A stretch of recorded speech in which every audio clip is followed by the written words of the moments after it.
Hello everyone, today we're going to learn about empirical formula. So before we start, let me make this picture a bit bigger. Alright.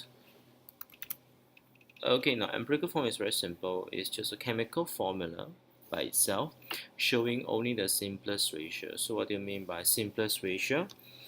Simplest ratio, for example, you have carbohydrates here. Now carbohydrates, the formula is C6H12O6. This is the actual chemical formula showing you 6 carbon, 12 hydrogen and 6 oxygen in one molecule of carbohydrates. However, this number 6, 12, 6 can actually be divided by 6 to find a simplest ratio of 1, 2 and 1, and this is what we call your empirical formula, the simplest ratio between them. So simplest ratio would be 1 carbon, 2 hydrogen and 1 oxygen. So chemical formula can be changed into empirical formula by taking the simplest ratio between this number here.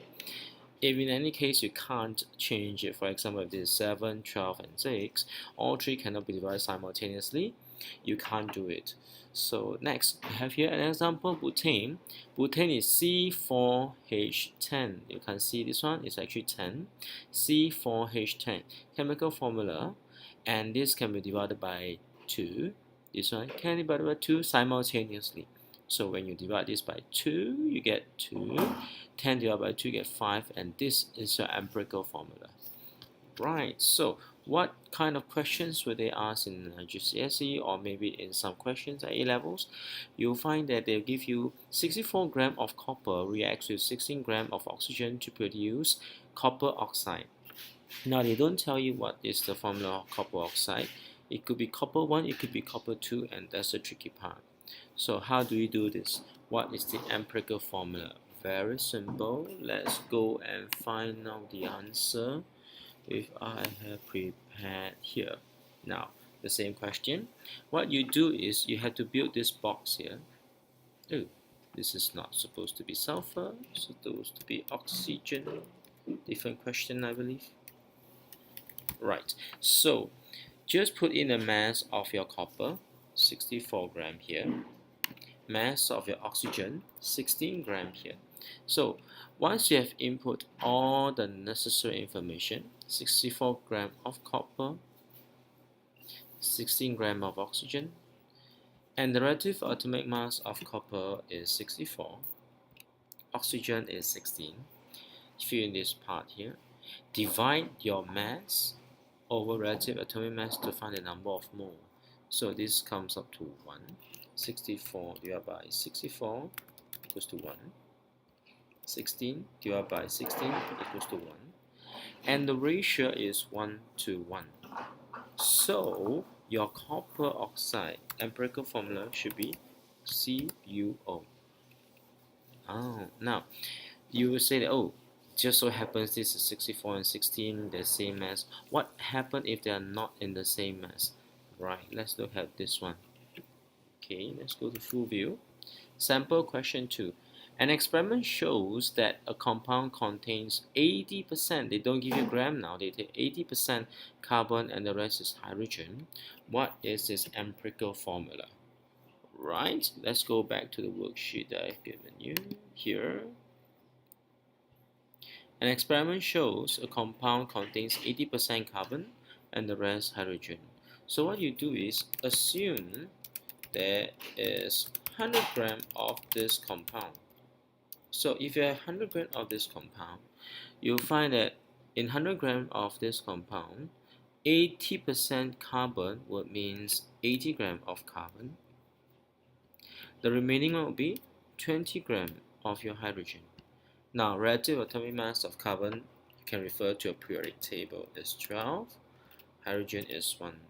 And you do your simple mathematical calculation, 80 divided by 12 to find the number of mole. It will come up to, let me check the calculator, 80 divided by 12, 6.6667, 20 over 1 obviously is equivalent to 1 gram, 1 mole, sorry, 20 mole. Oh, my mistake. So 20 moles. Now in this situation, what you need to do is you find the simplest ratio by dividing with this number, the smallest number among the other both. So the ratio will be, yikes, you take 6.6667 divided by 6.6667. You take 20 divided by 6.667, and the number comes out, this is 1. This one, the number 20 will come up to, alright, let me do a calculation, 2.999999. So it is approximately 3 equals to 3 equals to 3. Now, so you can safely say that the empirical formula of this hydrocarbon is CH3. Right. So let's try another lesson, another question if there is.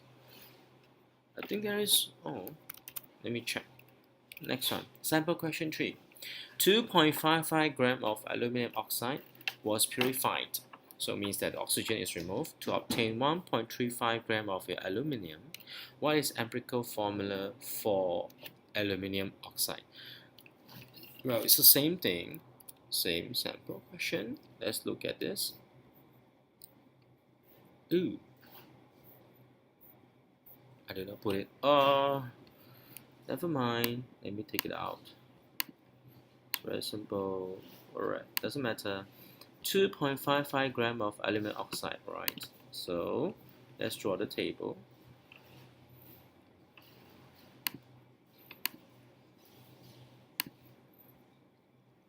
So this should be here.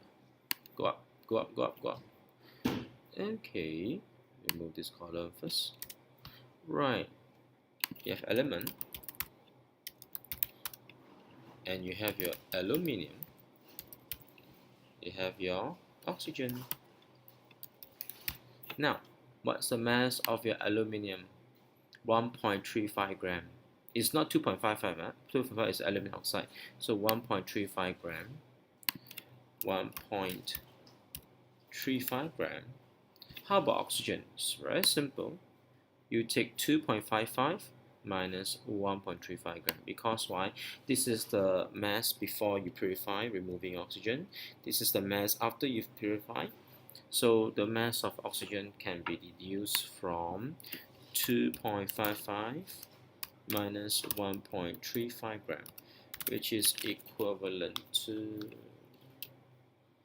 I hate using this kind of calculator, 2.55 minus 1.35, 1.2 gram, 2 gram. So next, get the relative atomic mass, which is 27. Oxygen is 16. So the number of moles, it will be the mass here divided with relative atomic mass, 1.35 over 27. So 1.35 over 27, 0.05, and the oxygen will be 1.2 over 16. 1.2 over 16 is 0.075. Now, same thing, find the simplest ratio, find their ratio by dividing with the smallest number. So among these two, this is the smallest number. So you take 0.05 divided by 0.05 and 0.075 divided by 0.05. What you get here is obviously 1, and this would be 0.05, 1.5. Now, you cannot have aluminum 1 and oxygen 1.5. You have to try to round it up. So by this is 1, this is 1.5. What you need to do, you time 2s to round out this number to get the 3. So the actual ratio will be 2, and this times 2 will be 3. This one times 2, this one times 2. So this one times 2 times 2 to get a round number. So finally, empirical formula is Al 2 and oxygen is 3. Voila. And that's how you find your empirical formula. Okay, so what I need you guys to do now is very simple. Try this question here. Question 1. Oxides of sulfur contains 40% of sulfur, 60% oxygen. What's the empirical formula? 2.16 gram of iron was left to oxidize, so you have to find what is the mass after it's oxidized. The resulting iron oxide of mass 28.8 gram has two possible chemical formula. It could be iron 2 oxide or iron 3 oxide. So use the same method to find the empirical formula and you deduce whether it's iron 2 or iron 3.